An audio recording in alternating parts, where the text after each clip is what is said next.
I just heard his voice. Okay. All right. Okay, it is 9 o'clock.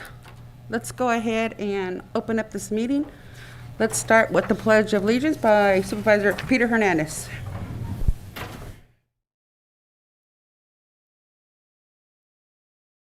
Go ahead, Mr. Tiffany. Ready, salute.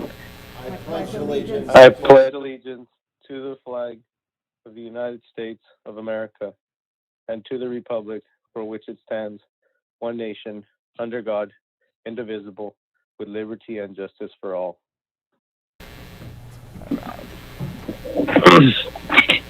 Okay, can we get a certificate of posting of the agenda? Also move. Second. All in favor? Aye. Aye. You have a 4-0 for the agenda. All good, no department head announcement, works for me. So then we'll go ahead and go to the first item on this agenda, which is Health and Human Services. Tracy Belton. Good morning. So this is item, I don't have the agenda. What item is item 1 or is it numbered differently still?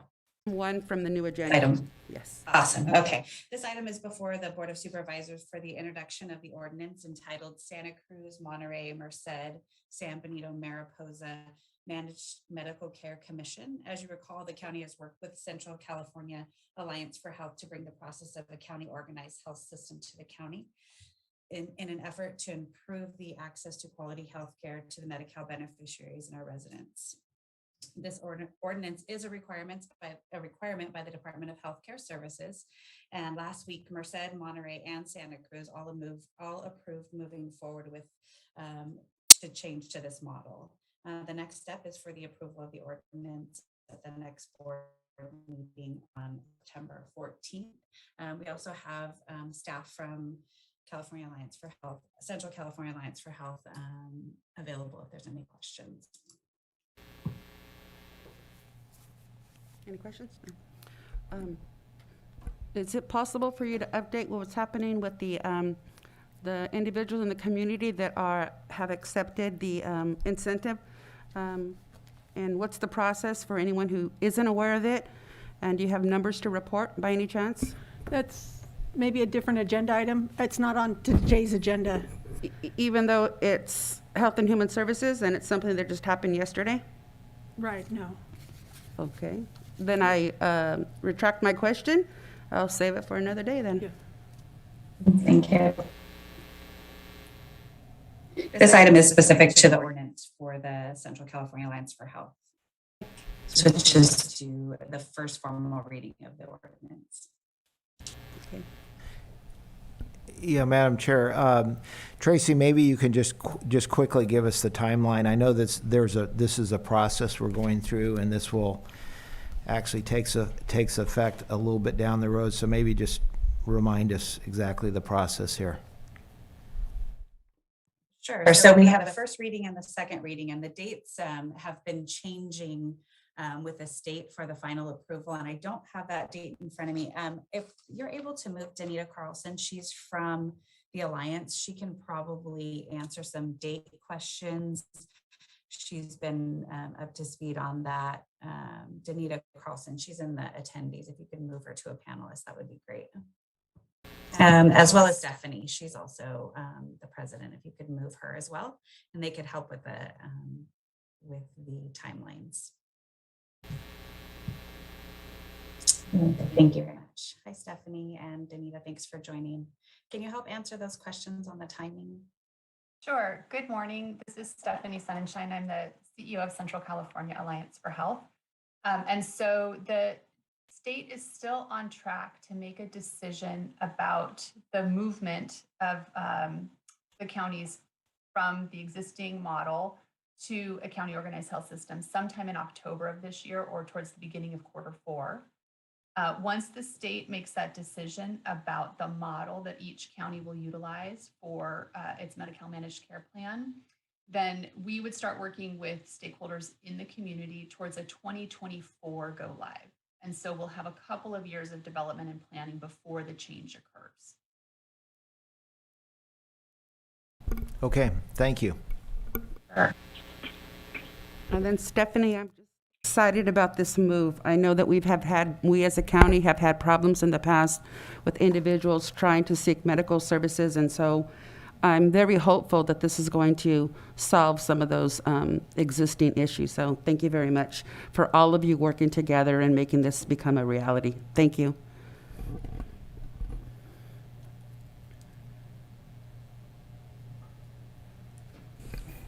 So then, Open up to the public and. Please. Yep.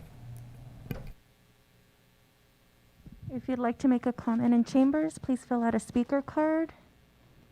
If you'd like to make a comment on Zoom, please press *9 on your phone or the raise your hand icon on your screen.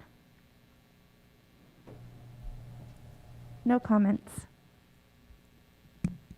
so then can I get a motion then?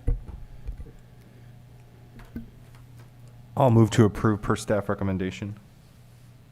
I'll second that.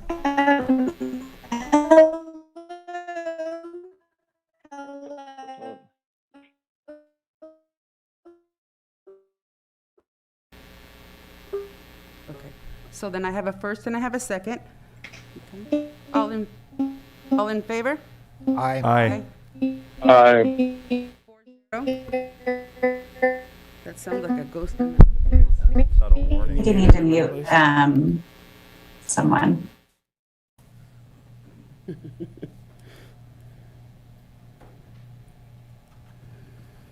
So, agenda number 2, thank you. Good morning, Chair. Good morning, Supervisors. It's my pleasure to introduce Senior Planner Ariel Goodspeed, and she's going to be talking about the progress on the Habitat Conservation Plan grant and where we are now and where we're going to the future. Hi, good morning, Board of Supervisors. Thank you for the introduction. I'm just so thrilled to be here today to give you the update on what we're calling the San Benito County Conservation Plan. It is a joint Habitat Conservation Plan and Natural Community Conservation Plan. So, back in February, staff, with approval from the board, applied for a grant. And last month, we were awarded $976,100. There were only 15 awards across the United States in this fiscal year, and we were one of those 15 for a total amount of just a little over $9 million that was issued. So staff wanted to kind of provide some information on what habitat conservation plans and what natural community conservation plans are, what they do, what their benefits are. So a place to really start is legislation. Some of the key legislation that kind of plays a big role in all of this. So there's the Federal Endangered Species Act, and then there's the counterpart, the California Endangered Species Act. So essentially, both have these similar policies to conserve and protect endangered, threatened, or candidate species, and they prohibit take of species. Take is essentially to hunt, kill, capture of these listed species. So under the Endangered Species Act, federal agencies use the habitat conservation plans to basically implement these goals for conservation. And then under the California Endangered Species Act, prior to 1991, conservation was done on a single species approach, which is not ideal for development or conservation. So in 1991 and then amended in 2003, they added legislation that's the Natural Community Conservation Planning Act, and this allowed for the regional conservation planning that's similar to habitat conservation plans. And so that's where the natural community conservation plans come in place. Essentially, we have basically federal and state counterparts to each other. So this is just a depiction of plans that have been approved for both habitat conservation plans and natural community conservation plans throughout California. They're used frequently, we're not the first one, it's a common practice, and habitat conservation plans being for federally listed are actually all over the United States. So what's the purpose of habitat conservation plans? What do they do? So essentially, it's landscape level planning. They're flexible, they're comprehensive, and they're part of an application for incidental take permit. So this results in basically a suite of covered activities. They're proposed for a specific plan area. Our plan area is San Benito County, the unincorporated area. They list covered species in the plan that are likely to be impacted by covered activities. So through our plan process, we'll determine all the species that will get listed, we'll determine all the covered activities that will be in our plan, and basically our conservation program is developed for each species covered in the plan, and it offsets the impacts. The activities meet the service or the U.S. Fish and Wildlife's eligibility criteria, and the HCP meets the issuance criteria. The master permit is issued to a non-federal entity, which would be us, the county. So the counterpart, natural community conservation plans, they plan for conservation over a large region, similar to HCPs. They avoid uncoordinated project-by-project permitting and mitigation, and they conserve species and natural communities on a large interconnected area, and they streamline species permitting for development and economic growth. So again, they provide a take of listed species and fully protected species. It's a long-term permit. It must conserve the covered species. It involves independent scientific input, and it's a locally driven planning effort that encourages participation of public, regulatory agencies, conservation, private developers, and landowners. So it's a very community-involved driven plan, which is really important. So I keep talking about incidental take and that it authorizes incidental take. So what is this? So for a habitat conservation plan, it's a document that meets the Federal Endangered Species Act requirements that enables local agencies, so the county, to allow projects and activities to occur in endangered species habitats.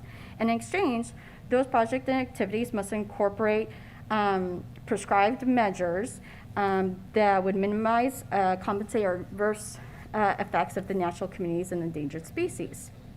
A natural community conservation plan, it's a state counterpart to the federal HCP, and it provides a means of complying with the National Community Planning Act. So same process. So essentially, to sum it up, it's a streamlined species take permit for projects. It redirects those permit funds toward mitigation and contributes to the recovery of species. There are a lot of benefits to putting together regional conservation plans. Some are compliance-based, some are conservation-based. They're cost-effective, regulatory relief, they streamline permitting process, they reach recovery goals faster, they increase funding for conservation. But so overall, they provide efficient placement of land use, infrastructure, and settlement growth. Their proactive approach to identifying conservation areas throughout the county. They provide clarity and transparency to the public, and they increase the local control and implementing local policies. And they streamline permitting mechanisms, and it involves the public. So, oh, I'm so sorry. I lost my slide. That's okay. So, streamlined permitting process, essentially what I was trying to show you all was what it is and what it isn't, because it can be really confusing on thinking it's doing something that it really isn't. So a streamlined permitting process, it's an improved process. It facilitates compliance. It provides better conservation, clear and transparent, and it's negotiated between all of the different parties. What it's not a lower standard, it's not less conservation, it's not more development, and it doesn't circumvent other governing entities. Oh. Okay. We have it too, so we're good. Well, there you go. Now you can see. There you go. So what does this look like? So a developer or applicant comes in with a project. We review that project with the consistency of our plan. The proponents have to pay fees and/or provide mitigation, and then the project is construction, natural lands are conserved. So generally, right now, you have a project coming in, and then it goes through the process, and they have to revise the project, and then it goes through more, and they have to revise the project, and it's inefficient. And the mitigation that's happening is, okay, so we're going to mitigate this project site only here. Instead, you're looking at regional areas of where we're conserving and putting together easements and specific areas for development. So what's our next steps now that we were awarded? So the first rollout of funds is going to be available to the county on February 1st, 2022. And we're working to get all the paperwork together to receive those funds. We're working, in the meantime, we're going to be working on bringing on an experienced consultant to really maximize these grant funds. It's going to require a lot of specialty in ecology and biology. And so we're going to make sure that we bring on the most qualified consultant available. And of course, continued public outreach. So like I mentioned, this is a very big public process. And so we're going to continue to update our website and really enhance that. And we've developed a citizens advisory committee. And so we've developed quarterly meetings, and we're going to continue with those and really encourage the public to participate. And again, I just want to say a thank you in advance to the supervisors here to help spread the word on this, help, let your constituents know, because we are really thrilled. It's a long-term plan. Our first phase is just outlining the next 3 years, but generally these can take anywhere from 5 to 10 years to fully implement. So it is a long process, but it's an exciting one, and I'm so glad that we can all work on it together. Is there any questions I can help? Go ahead. Madam Chair, thank you. Yeah, so thank you for the presentation. Good job. And it seems like it makes a lot of sense. I just had a couple of questions. The grant, is the grant going to cover the entire cost, or is there a potential overrun at some point? So the county has been collecting funds for years to fund this plan. So what the grant allows us to do is preserve our funds, but no, the grant is not going to cover the entire cost of the plan. In addition to the grant, I believe we have a fund balance of $1.6 million Right. to continue funding the grant. Okay. But that Or the will have board. enough with the 1.6 plus the grant. We should have enough to get the. I think we should really shoot for that. I would hate for absolutely. us to dip into, general fund or whatnot Correct. when we have all these funds. So let's really try to stay on the budget. Absolutely. And then as far as the Citizens Advisory Committee, is that formed already, or are we in the process of forming that? Or what's the outreach plan? And Yeah, so, we started to establish it, and our next meeting, which is scheduled for November 10th, we're actually going to be adding to it and really describing roles and responsibilities, so it's in progress. okay. And I'm happy to send all that information That'd be out. great. Yeah, I just want to make sure we get the word out in all the areas of the community and just try to get a broad spectrum of people involved in this. Yeah, and just so that you're aware, we have done a lot of due diligence to, we've done presentations to Pearl Compass, Working Landscapes. We've networked with those different groups to send out to their emailing lists. And so, we're continuing to add, and the goal is to reach as many people as possible. Great. Yeah, there's a lot of stakeholders, but certainly we want to have the environmental groups in particular. I think the land interests, obviously, so I think, but otherwise, I think it was a great presentation. It looks like a good direction. Thank you. Supervisor Tiffany? Yeah, my only comment is congratulations on getting the grant. That's exciting. I think, this makes total sense. Instead of piecemealing doing it, this makes a lot of sense for our community. So I think it's a very, very positive thing. Thank you. Ariel is definitely a superstar to score one of 15 grants in the country for $1 million. She kind of glossed over that in the beginning, and I really wanted to Yeah, stress that. that's great. Congratulations. Great job. Thank you. You must toot your own horn, okay? Because no one else is going to. Supervisor Hernandez? No questions, Madam Chair.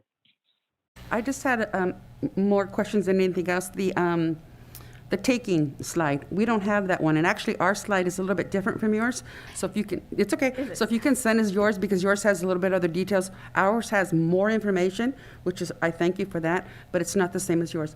But let's talk about the taking one, because that isn't in this one. And I just Yes. want to make sure. Now, because of my legal mindset, are we talking like a taking as in an eminent domain kind of a taking, and how you're addressing that?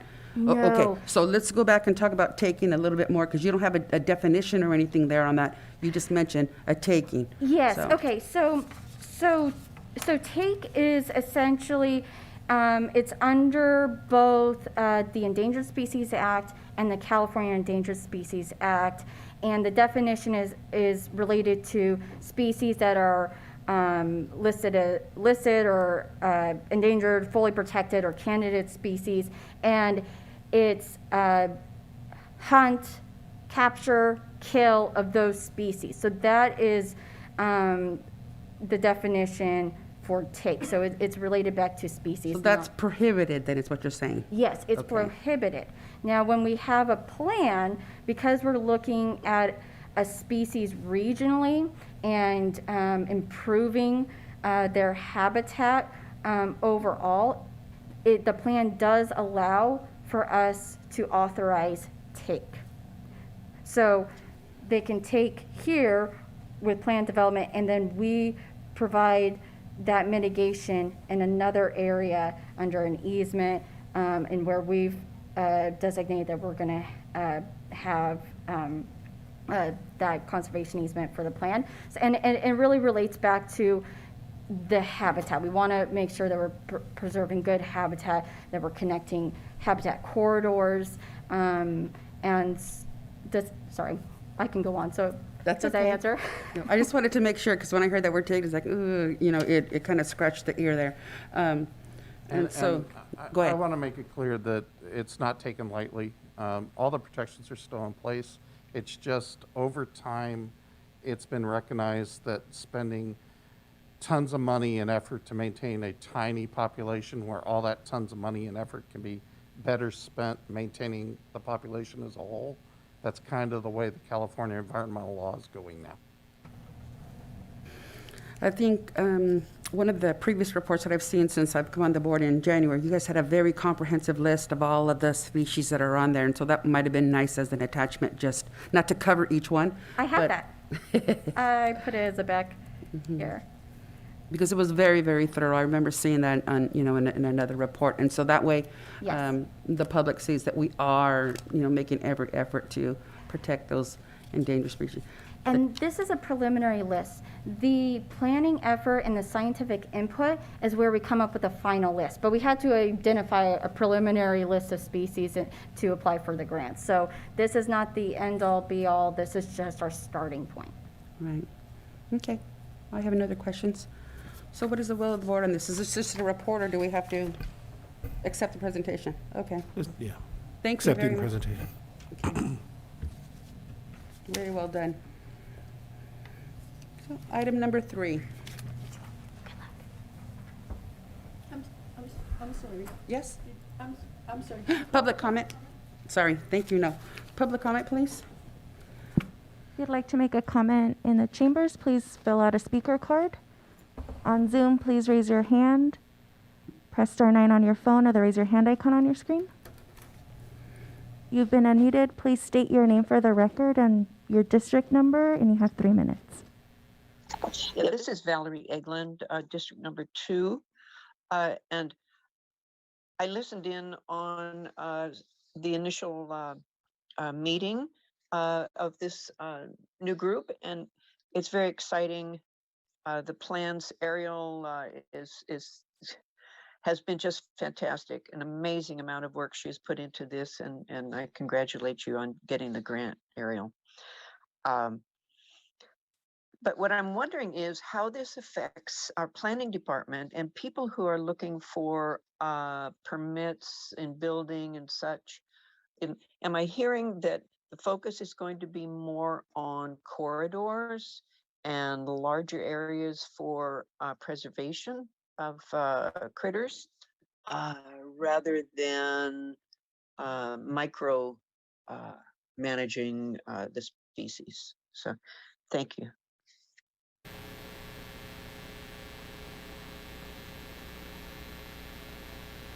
No other comments. Is that a question that you could address? Yeah, so the planning effort is really going to establish all of our covered activities and all of the mitigation. And so when a developer comes in, they'll know from the beginning, this is what's going to be required. I'm going to have to do this mitigation, and I'm going to have to pay these fees. And instead of currently, they submit a project, they have to go do a bunch of independent biology studies for that particular site. We, submit it to both U.S. Fish and Wildlife and California Department of Fish and Wildlife. They review, they provide comments back. The project then has to be modified to address those impacts and so on and so on. So this is going to look at a species habitat as a whole and not just for a particular project site. And at this point, because we haven't gone through the planning process, to really outline where our specific conservation banks will be or what specific mitigation measures are going to happen, we're going to get them through this. Going back to Supervisor Kosmicki's question about the Citizens Advisory, how many more individuals are you looking to include? Because I would definitely like to include someone like Valerie Egland, the caller. She is involved with REACH and totally into the parks and, been there for the community. And I don't even know if she's interested, but someone of her caliber where they're already working in the community, they have the benefit for the greater good of the community. And so how many more positions are you looking to include? Yeah, so on our last meeting, we have 2 planning commissioners on there so far. We have representatives from both cities. We have 2 ranchers on there to represent that community. We have a water specialist on there, a general person from the public. Some of the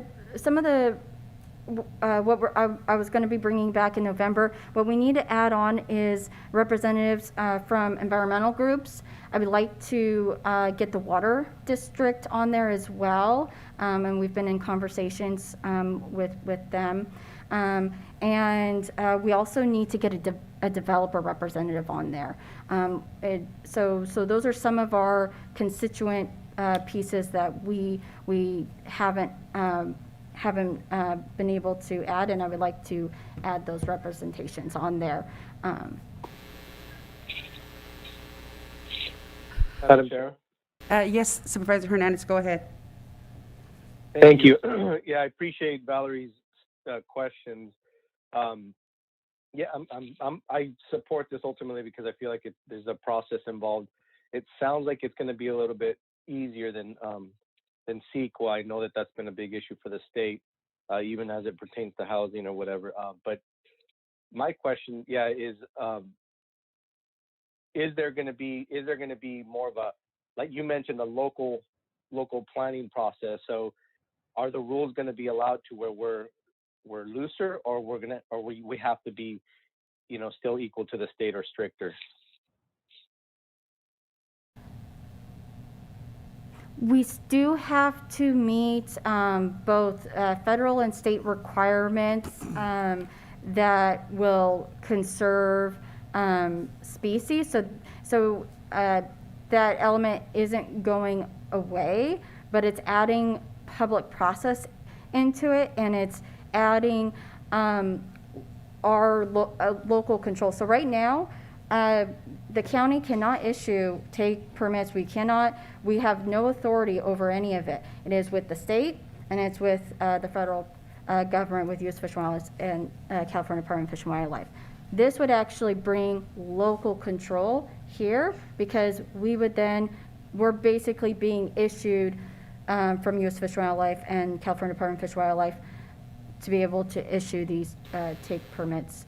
And so it adds more than it takes away. So it's going to be stricter, is what it sounds like. No. So quick question then. Assuming, we do this take permit and we have mitigation measures that address it, and obviously because at the local level we're able to vet it better, is there an opportunity for them to the idea is that it allows the state to support this take permit, because we said, look, we can mitigate this, and here's how. Yes, essentially. And I would say that for a developer's perspective, someone who is trying to do a project, it provides certainty to the project.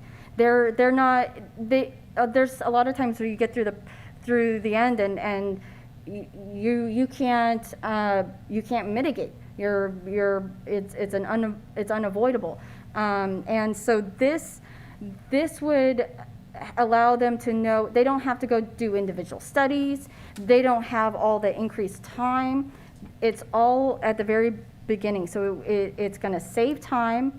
It's going to save money, and they're going to know exactly what they're getting into before they've even gone through the project process. Any other questions?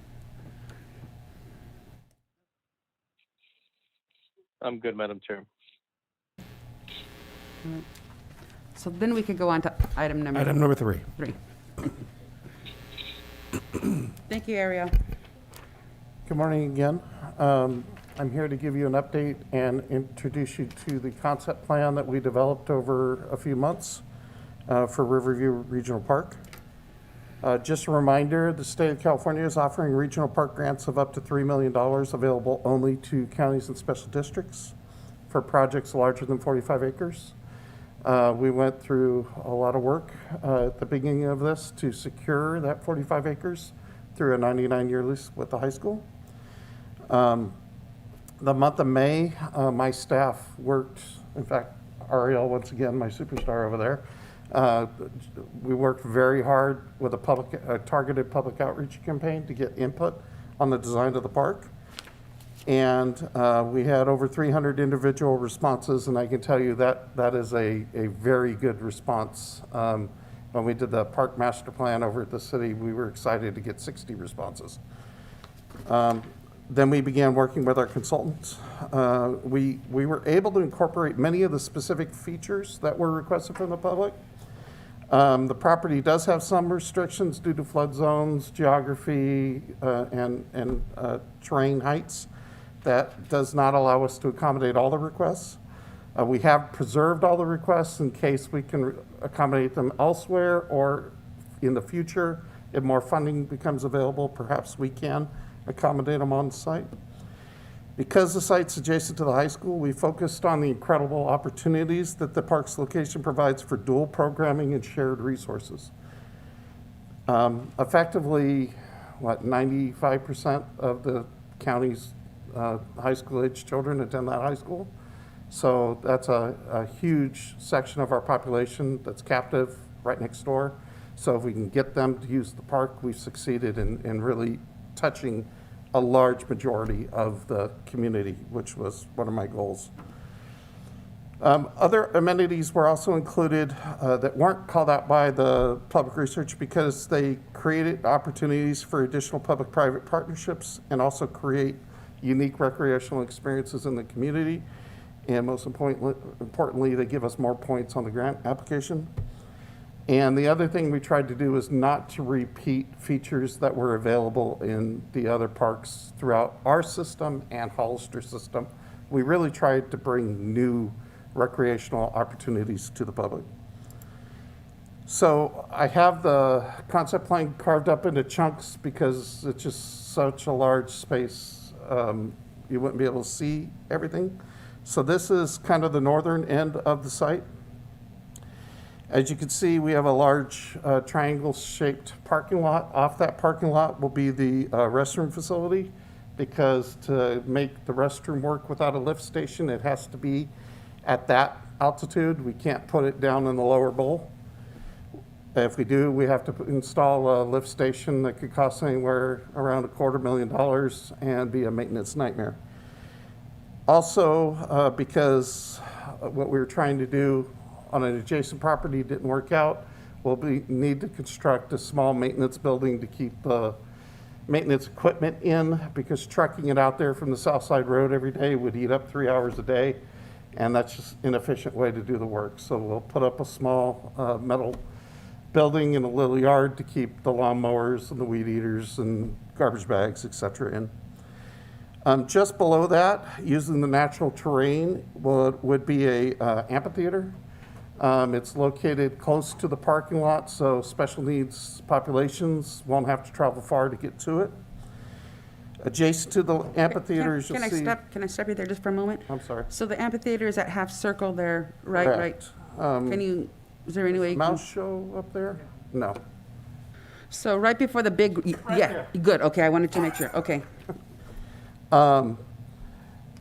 Right beyond that is a large turf area that can also be used for additional seating for the amphitheater. Maybe in the hopes that perhaps the high school graduations could be accommodated on that site also.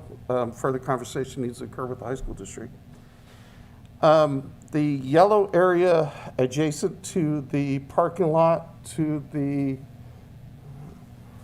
left, as you're looking at the picture, that's also at the same height of the parking lot, but it's really too small to use for anything else. So what we would like to do there is construct almost bleachers with shade, so that the cross-country events that are going to occur on the site, that's a great lookout. You can oversee the entire course. And I heard feedback from the cross-country coaches that the parents loved that area because it allowed that site. One of the other things, you'll see two little brown boxes just off that yellow site. We're looking at perhaps creating a little bit of a balcony so that the physics class can use it for egg drop labs, et cetera, and it would also be wheelchair accessible, so everybody's included.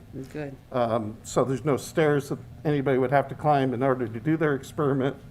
They just roll out there, drop it, and then go down the ADA pathway right adjacent to it to retrieve it.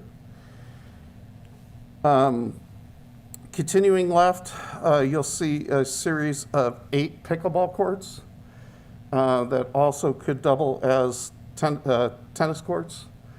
When the final design is complete, there was heavy demand for pickleball courts through the public outreach. Adjacent to that are 3 sport courts. Sport courts combine basketball, indoor soccer type facilities, so soccer with walls, field hockey, hockey sticks on roller skates, et cetera. And there's even the ability to put up volleyball nets. We can vary the types of surfaces in them. We can have some that are paved, and we can also have some that are AstroTurf.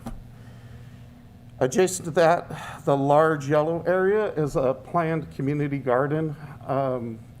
Provides an opportunity for partnership with some of the garden groups throughout our community.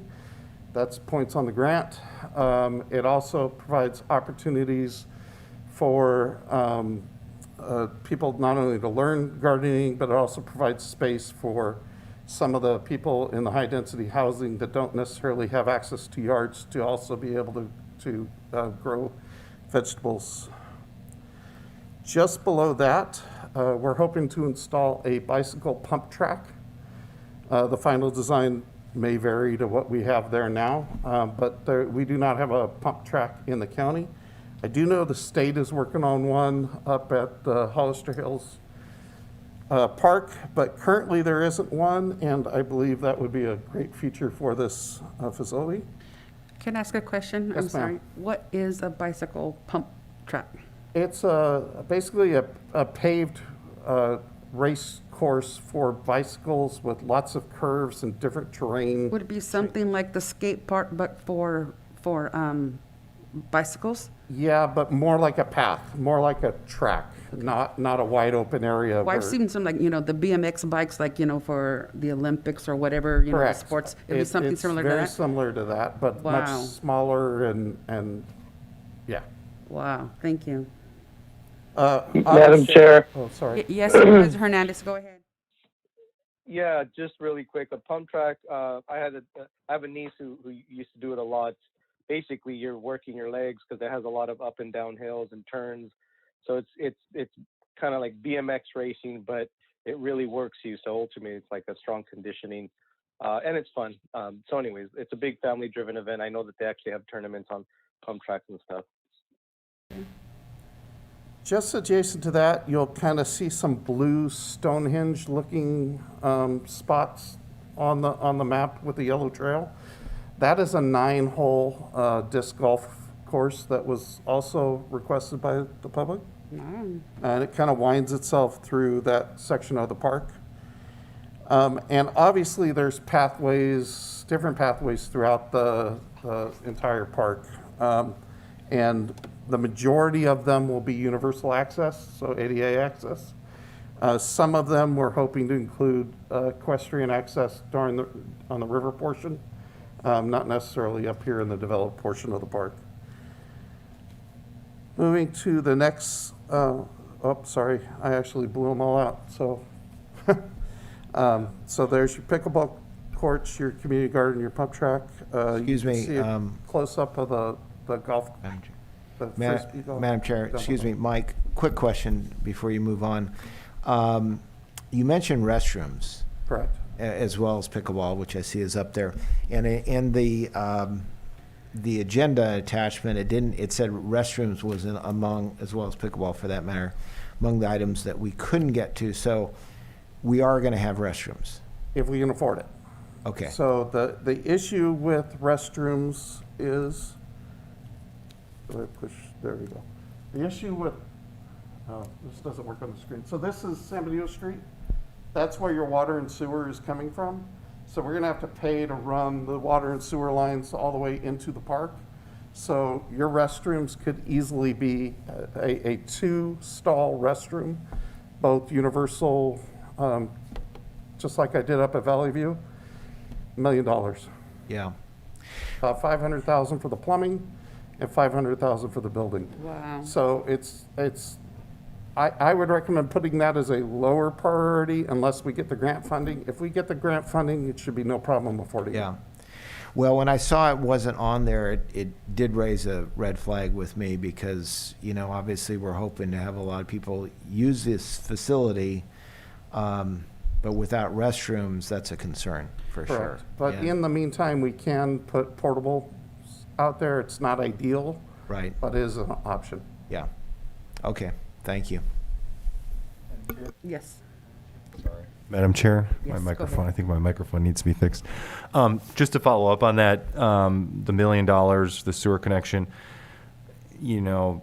without stating the obvious, that the city residents are going to get a huge benefit out of this. And it's one of those things just to maybe add to the list of, talking to the city about whether we can work something out where, not necessarily they lose money, but that $1 million just jumps out obviously for the water sewer connection. I don't know, you came from the city, maybe I'm just being hopeful. That's no money going to the city. That's just what the actual infrastructure is going to cost to put in place. Okay, not talking about fees or I'm anything not talking like that. about fees Okay, to the great, city. thank you. Well, I would echo his concern too, because at one point I lived near Dunn Park, and when the grad kids would want to go to the restroom, we played at the park, and then our day would have to end because there wasn't a restroom to use. And so if we can, kind of keep that in mind, simply because when you have families out there, you don't want to end your day just because somebody needs to, use the facilities. And so I would like to keep mindful and not put it on a low priority, but on something when and if we have some additional funds somewhere. Absolutely. Yeah. It is on the top of the additional funds. Go ahead, priority Supervisor list. Hernandez. Yeah, Madam Chair, thank you. I had a question. Mike, has there been any conversations with the high school, since they're going to benefit a lot, it sounds like, from this park on mutual funding, on them helping to support? You mentioned a lot of different really good things for the community. I know, you're limited on funding the grant. Hopefully, if God willing, we get it. But I'm concerned for the ongoing maintenance. I mean, that's been, when this original idea and concept came up, the big focus was public-private partnerships, because we ultimately knew that we can't just build something. We actually have to have a plan to keep maintaining it. And I know right now, if you look at Betts Park, it's falling apart. That's because they don't have a budget and they don't have a plan. And the only reason why there's a semblance of that park being maintained is because of the teams themselves that are self-funding to manage that, their little domain.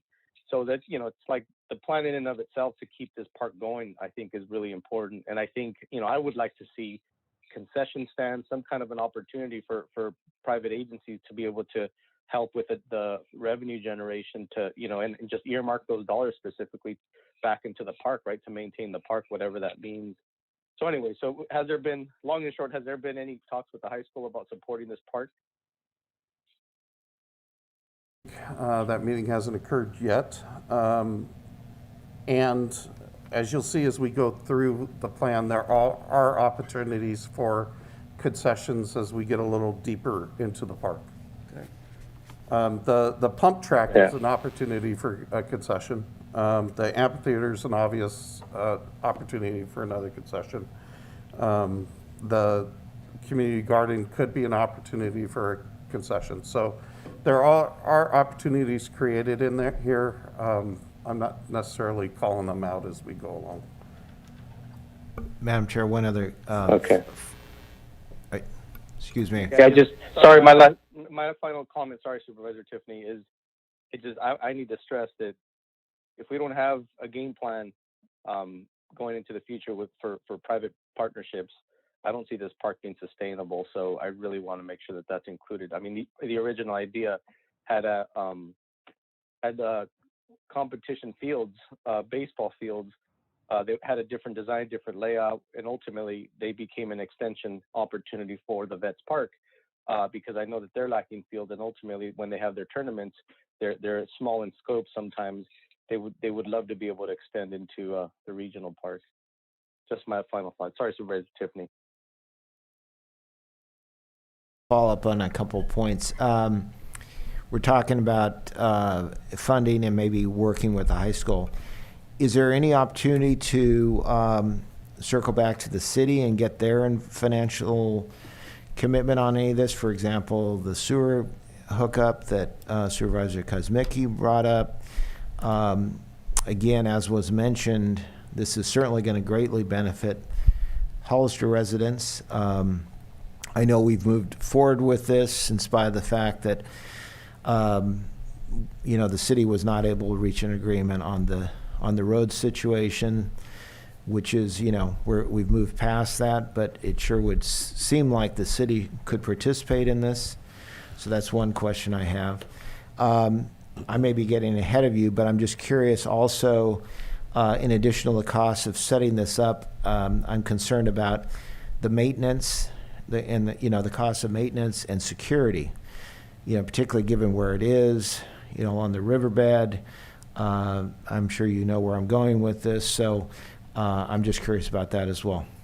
Thank you.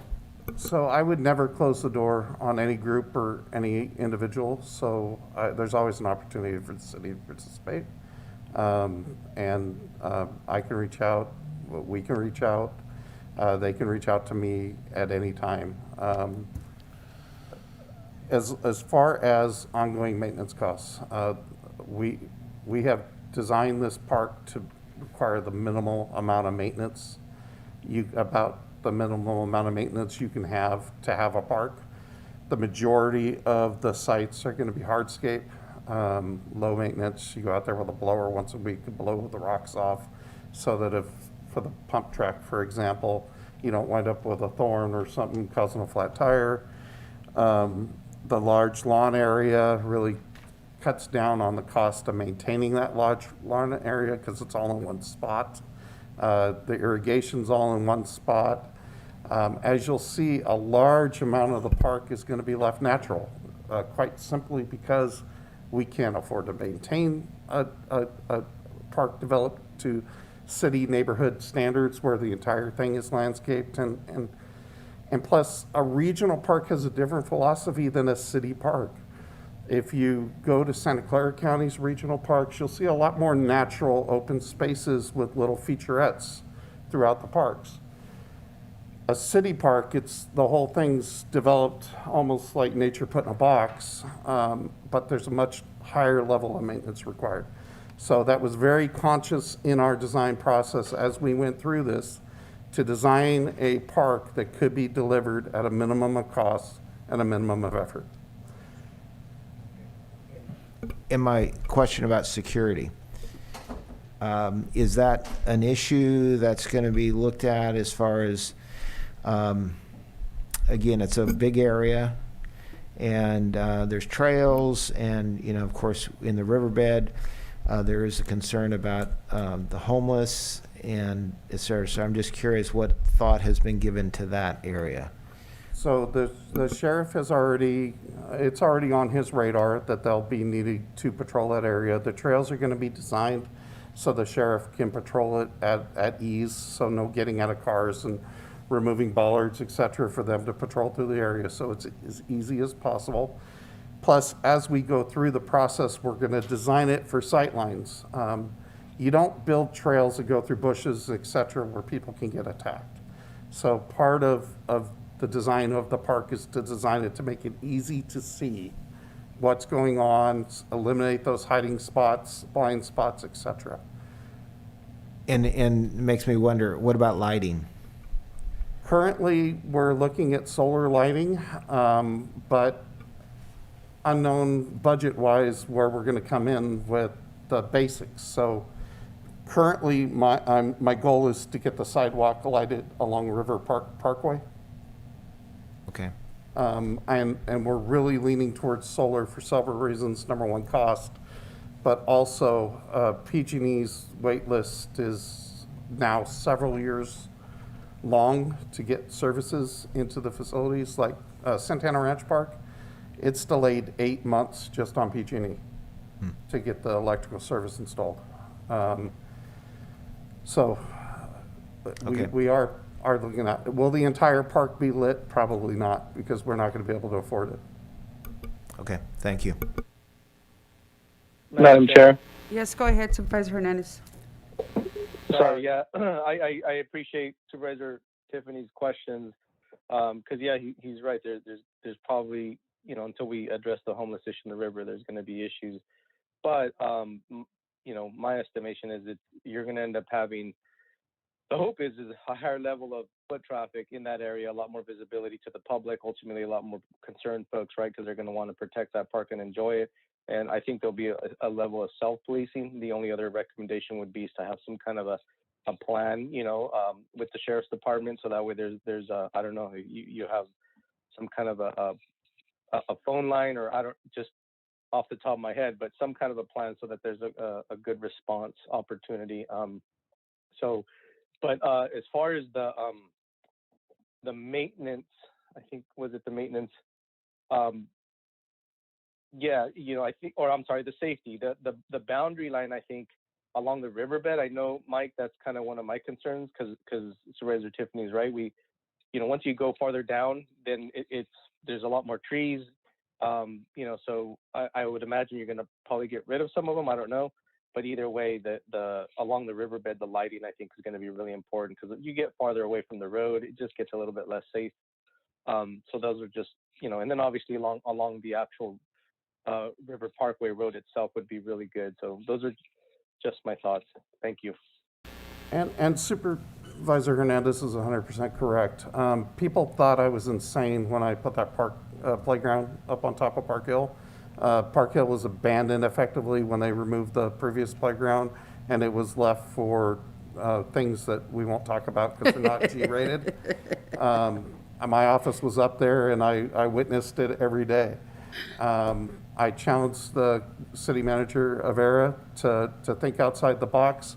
We put a playground in that nobody could resist, and never underestimate the power of a whole bunch of kids and parents, because it cleaned that park right up.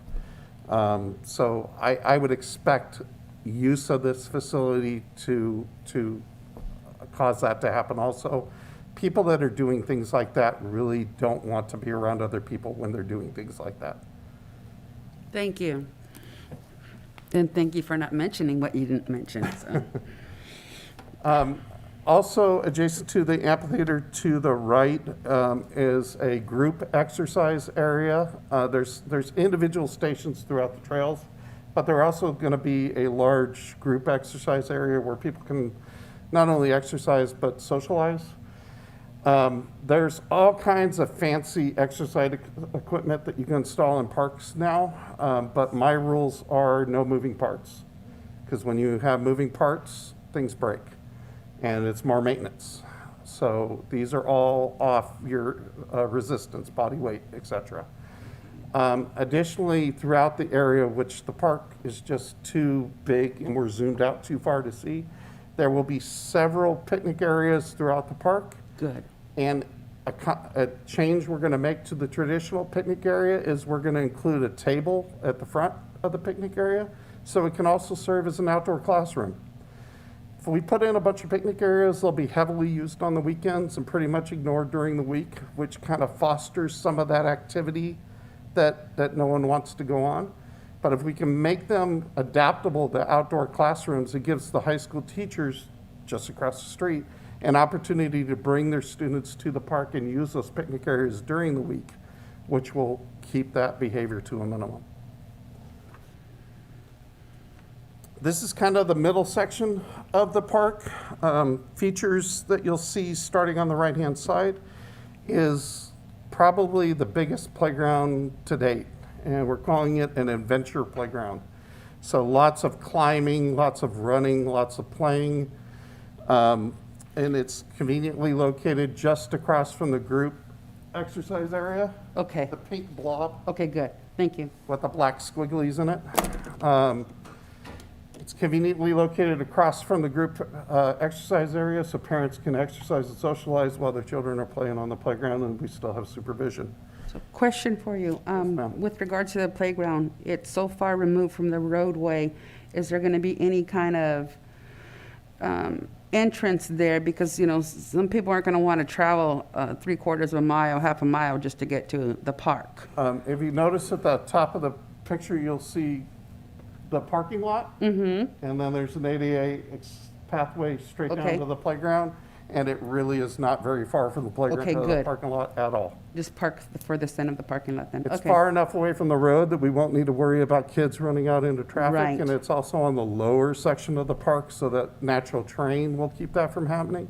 But it is really close to the parking lot and the bathroom facilities Okay, I'm good. Thank you. that are planned for the future. And I like the then ADA adjacent to extra. that, you can kind of see the entire lawn area that we have planned. We were able to install a baseball diamond down to the back of that, or a softball diamond, some sort of stick and ball sport type diamond.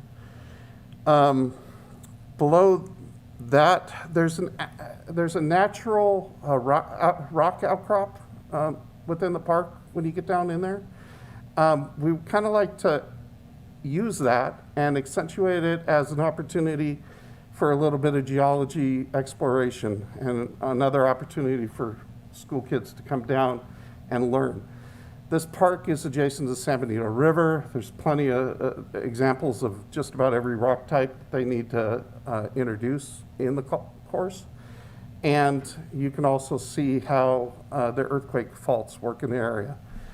In addition to providing that space for the high school students, we're planning on interpretive posts with QR codes which is another opportunity to partnership with the high school and have the high school produce social media videos that kind of teach those lessons. We all know that you can learn something, but if you really want to know the subject, you teach it. So by involving the students in producing that material and actually presenting that material to the public, we're once again reinforcing those lessons, and we're going to have better performing students. To the left of the lawn area is a large green area with individual pathways in it. That is conceived as potentially a botanical garden for the biology aficionados, and also for the benefit of the biology students at the high school. Our climate, we can handle desert plants, we can handle oak woodlands, we can handle grasslands. So we have an opportunity to set up little gardens featuring those biomes. More opportunities to partnership with gardening clubs, et cetera, throughout the region. So, and it's also a lot more points on the grant. To the left of that, there's a large circle. And effectively, that's a large circle of concrete. We're planting a small low wall around it for seating, but that's our multi-purpose area. So it's a place where people can roller skate. It's a place where the astronomy club could set up their telescopes for viewing nights, which they sometimes do at the end of a street. That's a little safer out there. You got accessible pathways to it, a parking lot, and you're not on an actual road. It also can be used by the high school physics class to launch rockets whenever they do ballistic trajectory labs. It also provides us an opportunity to partnership with the Arts Council to do an art treatment on that circle. So there's many things that just that simple circle of concrete will provide, and many opportunities that really doesn't exist anywhere in our systems. There's no large place for anybody to go skate. What's the diameter of the circle? About 4 times the size of this room. What are we talking about feet-wise, though? I teach I think it was 75 to 100 foot. Okay, so that's good. That's what you're Yeah. saying. Okay. Big enough is the way Yes. they described it to me. A little zoom in on the cement circle, the botanical gardens, zoom in on the playground, and zoom in on the softball field. And then, as you can see, down along the bottom of the softball field is more of the disc golf course. Yes. And then that brings us to the bottom of the park, which is closest to the river. And the main feature down there is a RC race car track. Wow. It's an opportunity, yet again, for public partnership and opportunity for vendors, opportunities for events, bring more people in. Plus, that's something that we really don't have available to the public anywhere in our county. People have private stuff set up on their properties, but the only one real public one I knew about was at a hobby shop in Gilroy. And I don't even know if that's still running. So I really think this will bring people in to the area to use the park. And you can also see where that rock outcropping is for the geology exploration. So next steps. We need to complete the grant package. The grant package is probably about 70% complete. There's a resolution that I'll be bringing to you on the 28th, which needs to be included in the grant package, which authorizes us to apply for the grant formally. So, and then it's a matter of just setting construction schedules and finalizing costs, which we really couldn't do until we had this conversation. We really finalized the concept plan. Our parking lot bid package is almost complete, so I should be coming to you either the month of September or the beginning of October to get that bid package approved. Then we can go ahead and circulate it in the hopes of getting that parking lot constructed in early spring so it's available for next year's season. As part of that bid package, it also includes the installation of garbage cans and pet waste dispensers. And that's where we're at. I am totally impressed. I went out there a couple of times when you were doing the study and having the community input, and it was great because I ran into people I hadn't seen in years, the few times that I was out there. But it was nice because you really made a concerted effort to you and your department to make sure there was community input. And as I see the final rendering, I was identifying it as you were, labeling all of the spots. I printed this out, but it didn't mean anything to me until I have all of the labels that you've given me. But I just have to say kudos and thank you for all the work. I appreciate all the concern that you gave to the community and their interests. When I saw the staff report, I too saw what Supervisor Tiffany had said. Says, okay, this isn't going to be included. It's not. But in the ultimate goal, you are, and you're encompassing everything that the community had asked you to. So I thank you very much for it. I'm just amazed, and so I just say thank you for everything that you've done. I'll go ahead and open it up to the other supervisors, but I'm totally impressed and support this wholeheartedly. Yes. Well, let me thank you, because this is the absolute fun part of my job. and I really appreciate it. Yeah. Well, you've done a great job. Thank you. Supervisors, who else would like to make a comment? Madam Chair, thank Yes. you. So obviously it looks great. We have a lot of things up there. Just to bring us back down to earth a little bit, how many of those features are, ballpark, no pun intended, how many of those features are likely to, be part of this ultimately? I mean, it depends on funding, but what's realistic? I mean, just so we have, we don't want the community to get overly. Oh, absolutely. This is a concept plan that we're submitting to the state for the purposes of securing a $3 million grant. Once we know whether or not we secure that grant in spring, the plan is to come and have that conversation with you so you can make those hard decisions about what you're going to include and what you're going to exclude. So for me to answer this question and tell you exactly what's going to be involved, I really can't, because that's your decision to make that I'm preserving for the future. Yeah. But when I bring it back to you, you will know exactly what the features will cost. In fact, when I did this for McCarthy Park, we'll do a presentation, and all the features will be listed with a checkbox, and as we check it, the feature will appear on the map, and there'll be a large $sign up there at the top, and you'll see that change live as we're going through this process. Good. Great. Appreciate that. And then ongoing maintenance, I agree that has to be a strong consideration with this. Just a couple ideas and maybe questions / ideas. When we do, we talked about concessions. I assume could be some sort of a rental program. So my thought is if you're going to sell goods at the park, you should have to pay a fee of some kind. Correct. And then if you want to perhaps rent a portion of the park for a party, et cetera, we have other models around here and other facilities with the historical park and the Bellato Park. You certainly should pay a fee to help us, set some sort of a budget for maintenance and other costs. Correct, and you may choose to encourage more green modes of transportation to the park to install an Iron Ranger in the parking lot. So if they use the parking lot, they have to pay a parking fee. Those are all decisions, once again, that I'm reserving for the future. Great.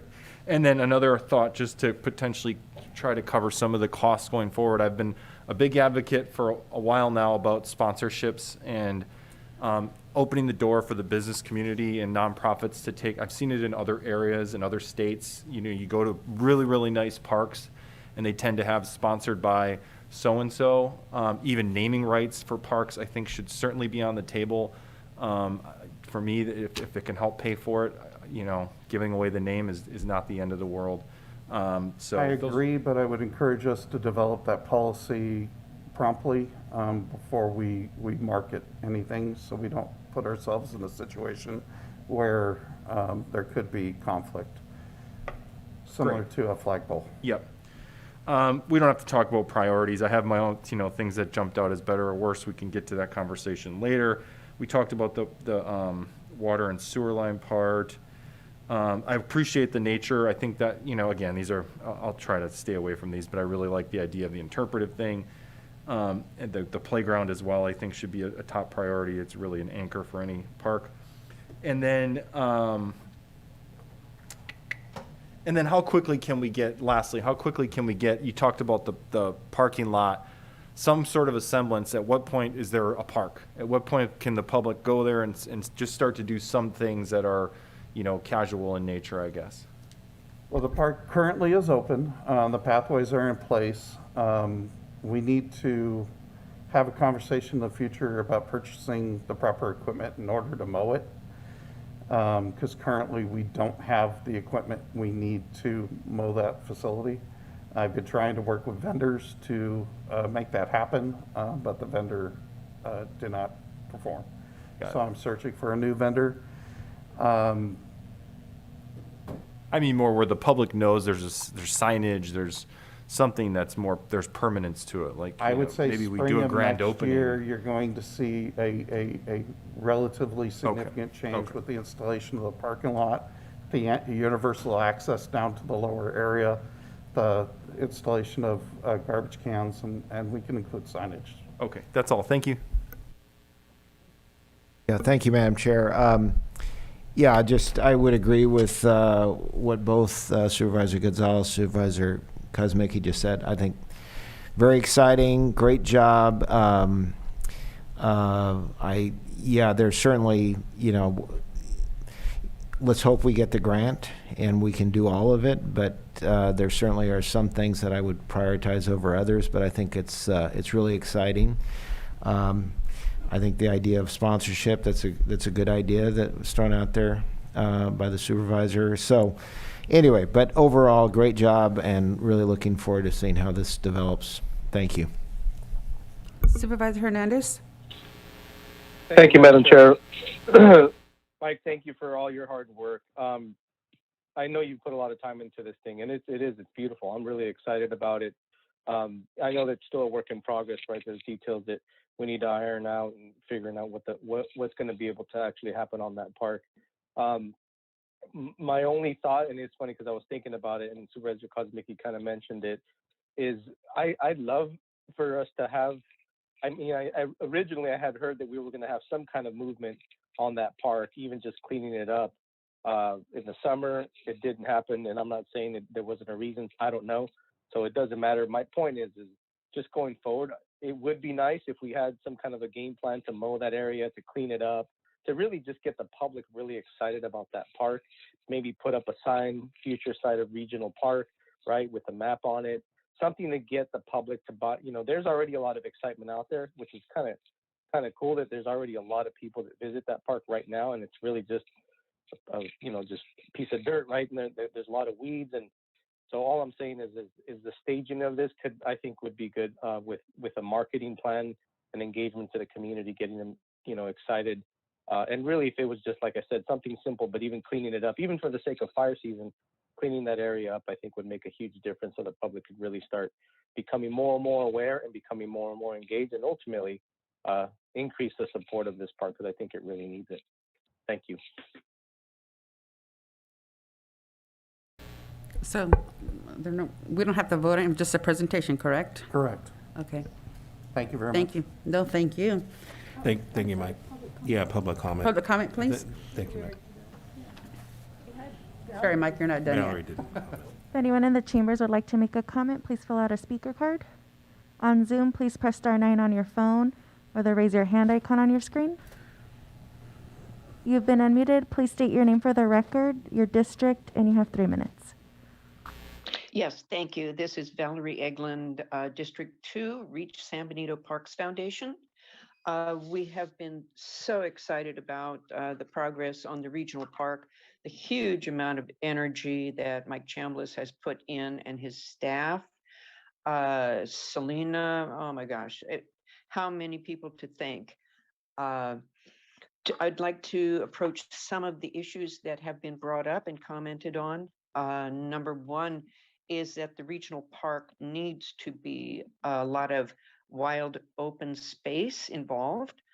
To clean it up too well, it kind of defeats the purpose of having a sense of being in the wild within a community situation. Number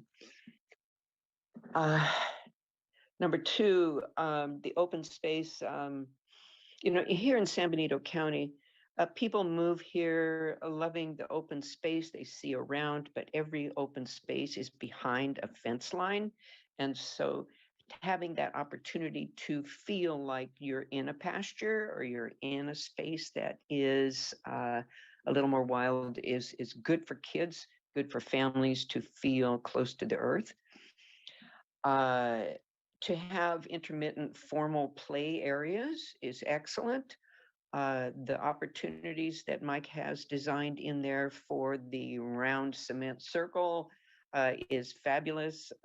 The pocket areas for small groups to gather, get together, have a picnic, the ADA accommodation, the bathrooms, the parking. It's just an excellent, excellent plan.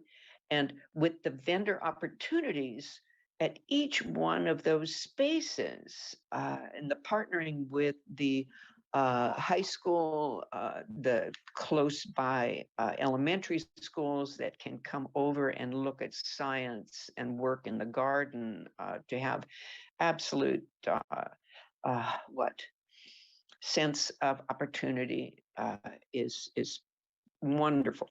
The issues of safety, the visibility factor of line of sight, and the fact that the parks are dawn to dusk is something where lighting with a solar system, and maybe we can partner up with that solar group next door. I mean, if they've occupied how many acres of what should have been part of that park, perhaps there's some accommodation there, sharing of energy. The other thing is, yes, I really want to emphasize the fact. Other comments? So, I thank you very much for the presentation. You're welcome.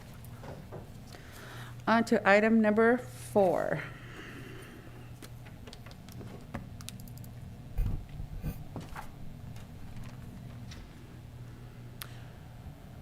Thank you, Madam Chair. This item is coming from your Board of Supervisors, the Ad Hoc Committee, the Economic Development Ad Hoc Committee, and we have Gracie. She will be presenting to your board a PowerPoint presentation as an update to your board, and then we'll have the Ad Hoc members elaborate further. Gracie? Good morning, Madam Chair. Thank you, CEO Ray Espinosa. Like our CEO mentioned, this is a brief presentation on the Economic Development Ad Hoc activities over the last couple of months. Going in on April 13th, 2021, the Ad Hoc identified a couple economic development opportunities.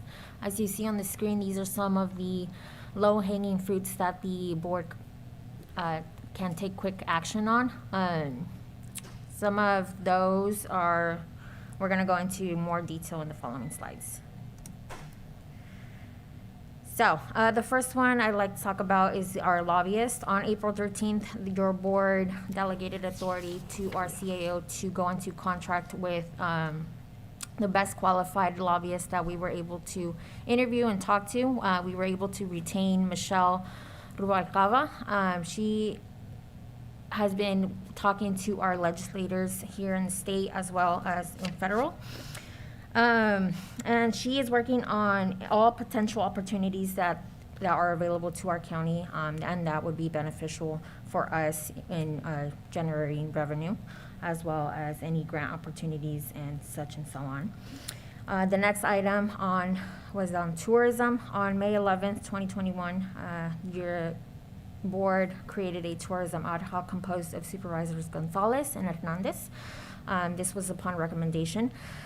The goal for this tourism ad hoc was to be more focused on tourism development, specifically here within our county, within the unincorporated area, but also throughout the whole entire county.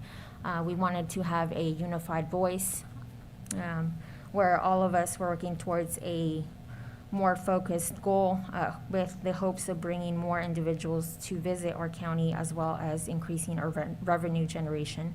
And then on August 10th, your board approved moving forward with two entities that we've found to be the best qualified for facilitating a business symposium with our local businesses and entities. This is the next step. And then once we have that discussion, we're hoping to get even more direction on the next steps on how to move forward with tourism development. Broadband. May 11th of this year, we delegated this to the IT committee. The IT committee has been working with a few entities.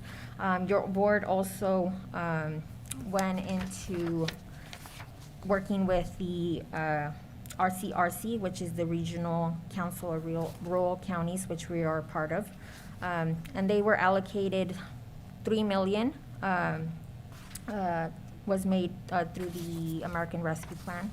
With that $3 million, the Economic Development Administration is hoping to allocate through grant opportunities. And we decided to join forces with the RCRC simply because we did not have a strategic plan in place. So they're going to be able to assist us with that. As of July 12th, there is no update from the RCRC at this time. They're awaiting the release of notice of funding opportunity from the U.S. Department of Commerce, EDA, for RP allocation. Once that information is released, they are planning to go ahead and submit the grant application that we have been working with them. There is also, the IT committee has also been working on a formation of local task force. This would be including local organizations as well as local providers. The IT committee has been working out to reach out to these members just so that they have a group that can work together. Other updates, they are working on getting some updates from the Ethernet networks. There's no updates from them at this time, but they're hoping to reach out to them in the early September dates, just to get some updates on where their status is in regards to the auction 904, the San Juan projects, and the county. San Juan projects, they have completed a fiber connection to the windmill property, and they will be or have completed the construction of the office at the windmill and the data center in the facility, which will be a great benefit to San Benito County. Moving on.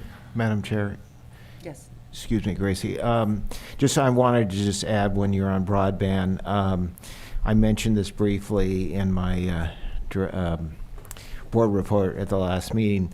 RCRC is just in the process of putting together a separate joint powers authority, separate group that will be focusing on broadband.